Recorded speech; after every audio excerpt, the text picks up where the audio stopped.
यावेळेला महानगरपालिकेमध्ये शिवसेना भाजप ही महायुतीत लढेल आणि त्यामुळं जो काही भगवान एखाद्या कार्यकर्त्याला तिकीट देताना त्याच्या त्याच्या इतर जे सहकारी असतात तेही तेवढेच कॅपेबल असतात. त्यांचं काय करायचं हा सगळा प्रश्न पक्ष नेतृत्वाकडे असतो. म्हणून मला वाटतं हे जे काही रोज चर्चेचे जे काही आमचे बोलणी चालू आहे किंवा बैठका चालू आहेत त्यामुळे हा विलंब लागतोय. दुसरं मला वाटतं कोणतंही कारण आता नाही. आज संध्याकाळी किंवा उद्यापर्यंत या सगळ्या घोषणा झालेल्या असतात कारण की मंगळवारपर्यंत फॉर्म भरण्याची तारीख आहे. एकत्र बहुतेक ठिकाणी आमची युती झालेली आहे. काही ठिकाणी जे काही 2-4 8-10 जागेवर असं काय अडलेलं आहे त्याच्यात फक्त आता तिढा आजच्या दिवशी उभाटा आणि मनसेमध्ये तिढा हा असणार. कारण की दोघांचाही मतदार ते जे समजतात तसं हा एकच आहे. मग ह्या जागेमध्ये कुणाचं वर्चस्व याच्यासाठी या दोघा भावामध्ये आता लढाई सुरू झालेली. मनसेचे बी भाकीत करण्यापेक्षा याची घोषणा ते दोघं नेतेच करतील.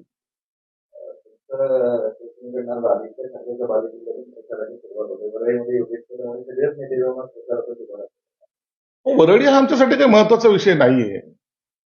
आदित्य ठाकरे तिथं विधानसभेचा सदस्य आहे म्हणून आम्ही वरळी पाहतो असं नाही. तर वरळीमध्ये आमची असलेली ताकद आहे. वरळीमधली जनता आमच्या सोबत आहे आणि वरळीवर विशेष आमचं प्रेम पण आहे. अशा देतील की ज्या जागी ते निवडून येणार नाहीत. म्हणून राष्ट्रवादीने आता त्यांच्याबरोबर फरफटत जायचं की नाही हा विचार त्यांच्या पक्षश्रेष्ठीने करायचा आहे.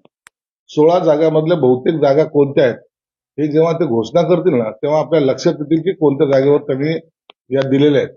म्हणजे ज्या ठिकाणी ठाकरेंचं किंवा उबाटाचं वर्चस्वच नाही अशा जागा त्यांनी शरद पवारांना ऑफर केलेल्या आहेत.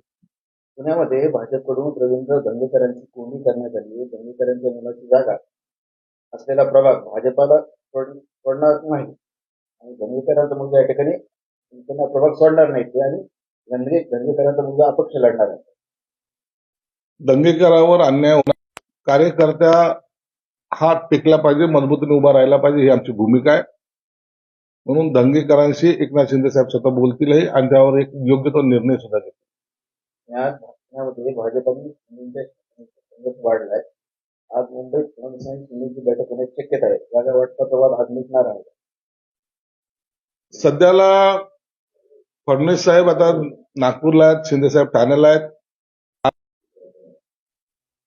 आता कोणत्या चिन्हावर लढावं हा खरं तर त्यांच्यावर बेसिक प्रश्न आहे.